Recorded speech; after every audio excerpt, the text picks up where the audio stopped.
10 Black Pioneers in Aviation Who Broke Barriers. Bessie Coleman was among the African American pilots and astronauts who paved the way for others to explore the skies. This story interested you?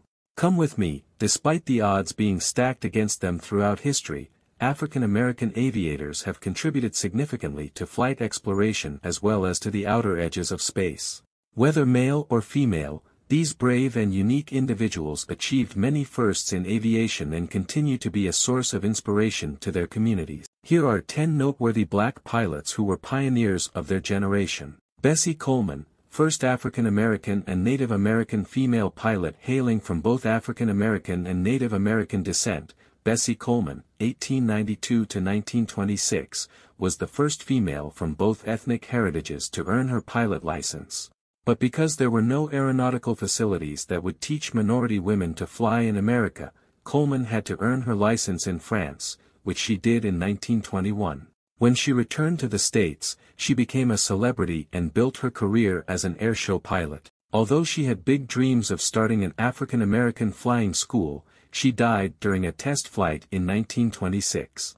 Eugene Jacques Bullard, first African American military combat pilot born in Columbus, Georgia in 1895, Eugene Jacques Bullard had lived many interesting lives before and after making history as the first black military pilot. As a teen, he found his way to London and later settled in France as both an entertainer and a boxer. When World War I broke out, he fought for France and became a decorated infantryman before training as a pilot, receiving his license in 1917. Bullard went on to participate in more than 20 combat missions before becoming a prominent nightclub owner in France and rubbing elbows with the likes of Louis Armstrong and Josephine Baker. However, after fighting and getting wounded in World War II, he returned to the States and settled in Harlem, New York, where he worked odd jobs, his final stint being an elevator operator at Rockefeller Center. He died from stomach cancer in 1961 and was buried in Flushing Cemetery in the French War Veterans section in Queens, New York. James Banning, first African American pilot to fly across America born in 1900, James Banning held on to his childhood dreams of flying, despite the fact no school in America was willing to train a black man. Thankfully for Banning, he found a white pilot who taught him the ropes and in 1926 became one of the first African American pilots in history. In 1932, with only 4 people coming out to watch his epic endeavor from a small airport in Los Angeles, Banning set off with his mechanic Thomas C. Allen on a coast-to-coast, history-making flight. Known as the Flying Hobos, the two made the harrowing 3,300-mile journey and landed in Long Island, New York, clocking in at 41 hours and 27 minutes. Banning was unable to enjoy the fruits of his labor, however. He died just 4 months later in an air show plane crash in San Diego. Cornelius Coffey, first aviation school founder. Cornelius Coffey, 1902 to 1994, was a triple threat in his day. He was not only distinguished as the first African American aviator who had both a pilot and mechanic's license, but he also was the first to have founded a non-university affiliated flight school. With his wife and fellow aviator Willa Brown, Coffey established the Coffey School of Aeronautics in Illinois, where they trained many black pilots, including a significant number of Tuskegee Airmen. The school would later be moved to Harlem, New York. Willa Brown, first African American woman to earn a pilot license in the U.S.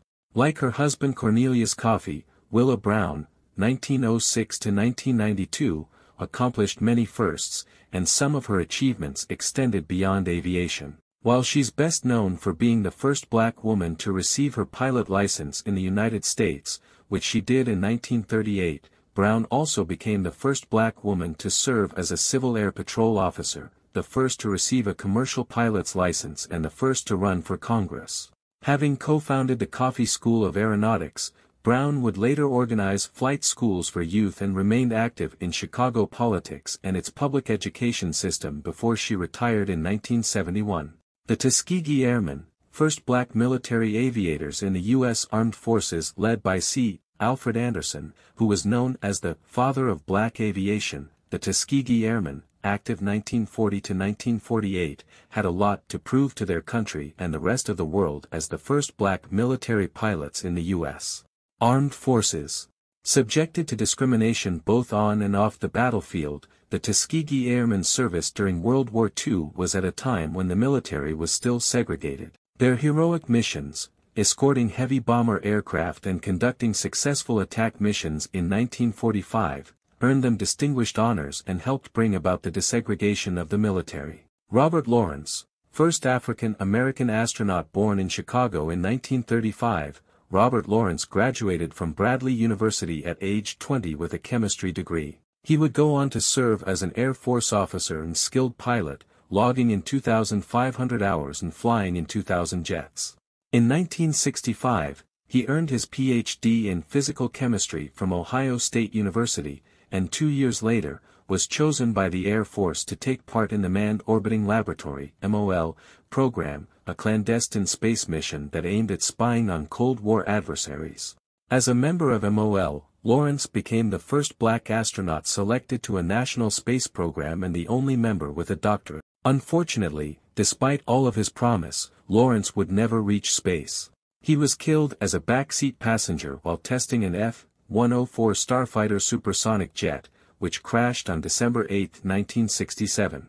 Still, Lawrence is remembered for helping develop the space shuttle and would have most likely been part of the group who subsequently flew on some of its early missions. Guy Bluford, first African-American astronaut in space. What Lawrence fell short of achieving, Guy Bluford picked up the mantle. Born in Philadelphia in 1942, Bluford served in the U.S. Air Force as an officer and pilot before working at NASA.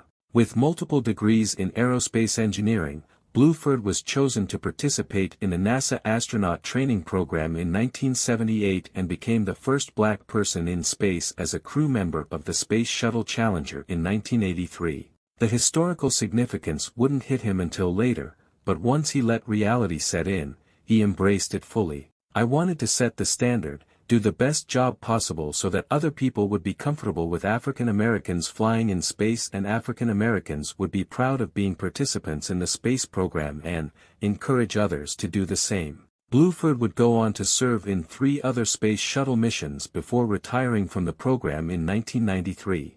Mae Jemison, first African American woman in space. Around the time Bluford was nearing the end of his NASA career, Mae Jemison was just beginning hers.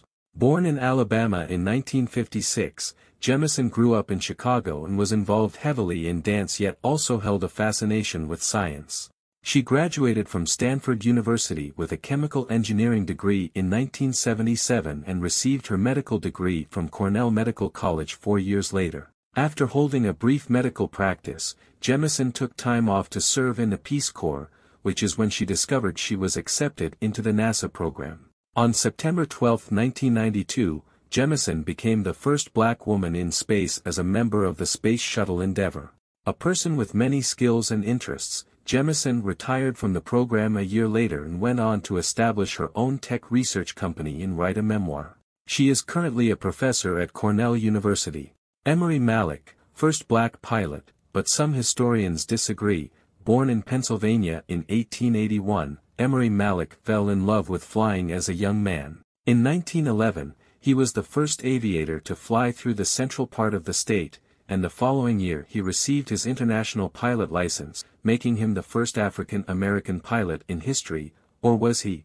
According to his granddaughter, Mary Gross, who recently discovered family documents that confirmed he was black, the answer is yes. Other organizations like the Federal Aviation Administration, United States Department of Veterans Affairs and American aviation pioneer Glenn Curtiss, who trained Malek, also attest to this presumption. However, other historians have revealed official records that indicate Malek identified as white. Due to his mixed black and European ancestry, the controversy over his race has kept him from receiving unanimous recognition in black aviation history. We are producing videos on Tuesdays and Thursdays here on the channel. If you liked it, don't forget to leave your like and activate the notification bell to stay on top of all the news. I'll wait for you in the next video. But before leaving the channel, let me tell you, just one more story. I'll leave it at the end for you to click and watch.